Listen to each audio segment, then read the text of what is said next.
Hey there guys, and welcome back to Harvest Moon, more Friends of Mineral Town. Last video we got the, I guess, storyline, quote-unquote, of the game, and was just kind of introduced to our farm.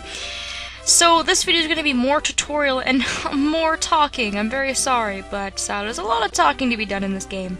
I did forget to mention last video that when you are in buildings, time does not pass. So it's 6:50 a.m. and it will stay 6:50 a.m. until the end of time unless I leave my house. This is also true for shops and things like that. So if you're shopping, your character can plop down and have a nap. When she's supposed to be working, get up. And you can pretty much shop to your heart's content because time doesn't pass. So anyways, we're going to go ahead and we're going to leave. And I didn't really get the chance to show the farm off.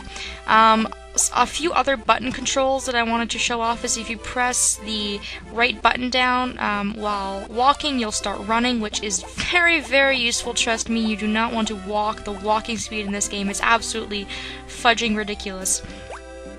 Of course, you can press A to pick up things like your animals. Your dog, for example, is like, "I love you, pick me up." If you press start, you'll get your menu, so your diary, which is what you use to save, which is by your bed. Your rucksack will show you all the items you have. These two slots are the items that are in your tool bag or your item bag, and the top square is what is equipped. So if I go ahead and I equip my axe, for example, I can then use B and use my axe. If you want to cycle through your tools, what you can do is hold down the right button and press B, and it will cycle through your tools. This makes it so you do not have to go ahead and go to the items screen every time, which is incredibly useful, trust me.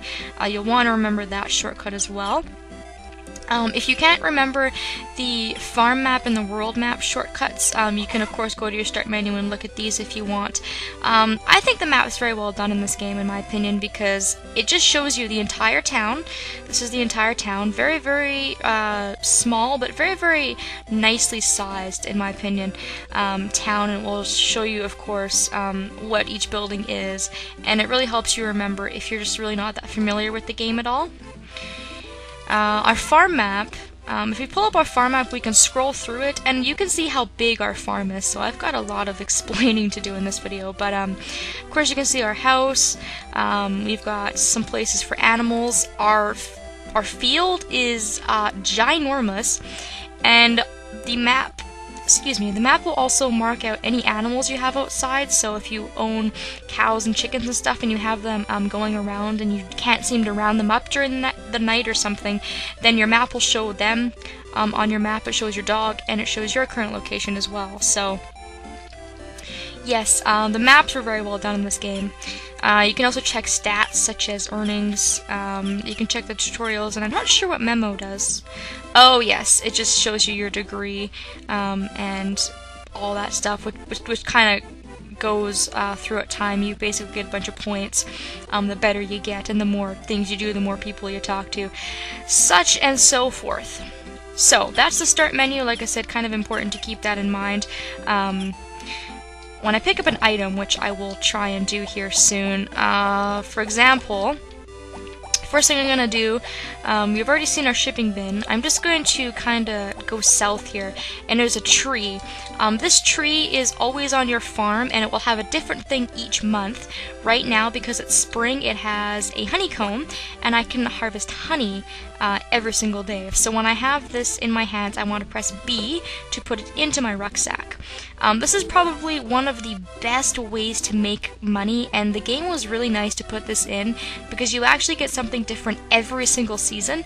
So yeah, really, really easy way to make money every single day. You can get honey every day in spring, and I think there's apples in fall and all sorts of really cool stuff. Alright, now that I have my honey, what I'm going to do is I'm going to again press the right button, and I'm going to hold down A this time. We hold down right and B to shift through tools, but if you hold down right and A, you can shift through items. And what I'm going to do is go up to my shipping bin and press A, and that will put the honey into the shipping bin. So very, very easy stuff, but again, that's a very useful shortcut to remember, because you don't want to go to your start menu, go to the rucksack, go to your items, and put your item in the slot every single time. That just honestly takes for freaking ever, and it is a complete and utter waste of time. So this area here next to the tree is a fishing pond, and you can use this to put water in your watering can if you don't feel like going to the river. Which is really cool about this game is that your entire house is surrounded by a river, so wherever you are on the field, it's really easy to go ahead and get water, which is really quite fortunate, because your field, like I said, is absolutely freaking gigantic. So before we go anywhere else, what we'll do is we'll check out these two buildings here. This is the water mill. If you put corn here, you can create chicken feed if you grow corn later on in the game. And then this is your coop where you keep all your chickens. So if you have chickens, your chicken feed will be stored in here. You can press A to go ahead and put your chicken's food here, which is where they will eat from. And this little chart will tell you how much chicken feed that you have. This item here is an incubator. You can put your chicken eggs here to hatch chickens. This is of course another shipping bin, and I'll probably go a little bit more into that and refresh you guys when I actually get chickens. Chickens are probably honestly going to be the only animal I get in this game. If any of you have watched my Another Wonderful Life playthrough or my Animal Parade playthrough, you'll know that I'm much more of a crop and scavenging person. I really don't care for animals much in these games. So, pretty much made a complete loop around the farm, and up on the northern side we've got the stable where you keep your horse. I do believe you also keep other animals in here as well. And then this area here is going to keep your lumber. What happens to create lumber is you chop down little branches by using your axe, and what it will do is it will automatically put it into here, which is really useful. Lumber and material stone are used to create buildings, so you can build things on your farm or update your house, which you will need to do in the game to get married. So you will want to collect stones and lumber, which is pretty much why it's a waste to throw it into the river, because you are not only wasting, but people in the town lose friend points if you litter. So you need to be really careful of that. And then, of course, last but not least, we have the animal barn. So I was wrong. The stable is only for your horse. This is the lumber barn, and any farm animal you get will be kept here. So this includes sheeps and... Sheeps? No, it's just sheep, isn't it? I don't know. It's too early. Anyway, sheep and cows. And again, it's pretty much the same basic design as the coop. It's going to, of course, have all your animals here, and you put their food in these areas here where they will eat from. Your animals will be stored in here when you actually have animals, and you can interact with them. There's no incubator or anything like that, because farm animals do not lay eggs. That'd be really weird. And of course the food is kept here, and this notice will tell you how much food you have.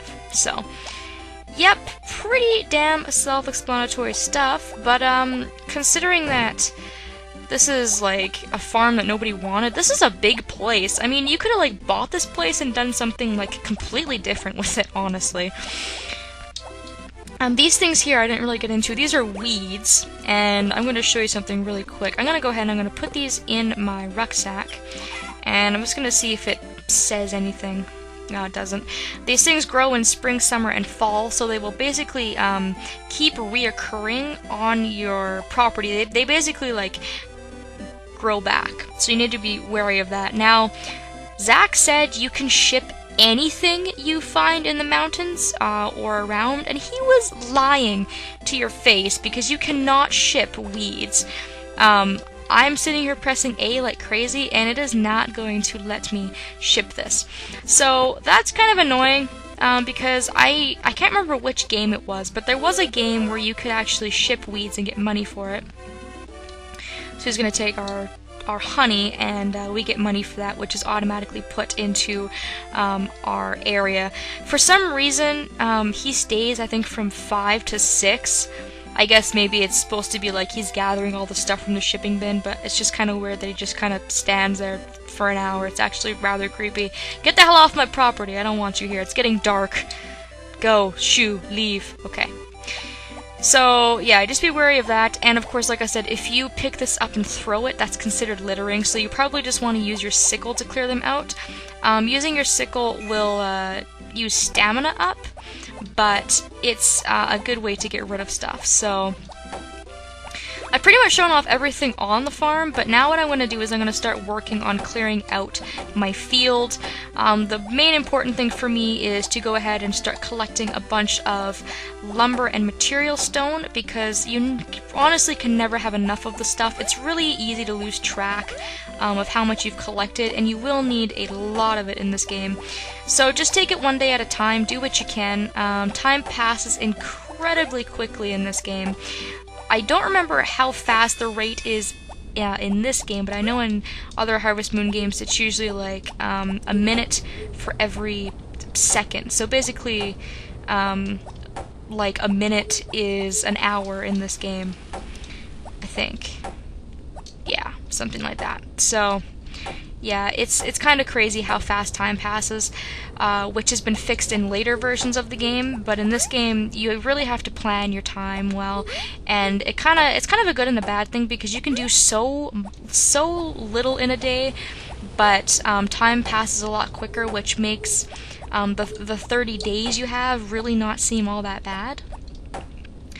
And it's getting really late. You probably want to get your character in bed, I would say, by about 10 or 11.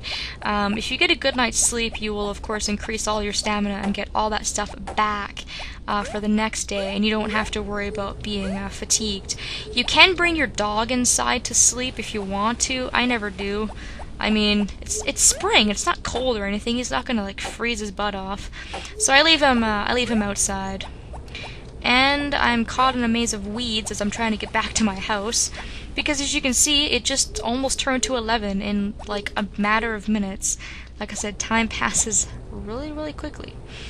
So that will conclude the first day of Harvest Moon, More Friends of Mineral Town. Join me next time, where we will actually leave our farm and venture off into Mineral Town to see what kind of crazy townsfolk live in this area. So join me then, and thank you so very much for watching.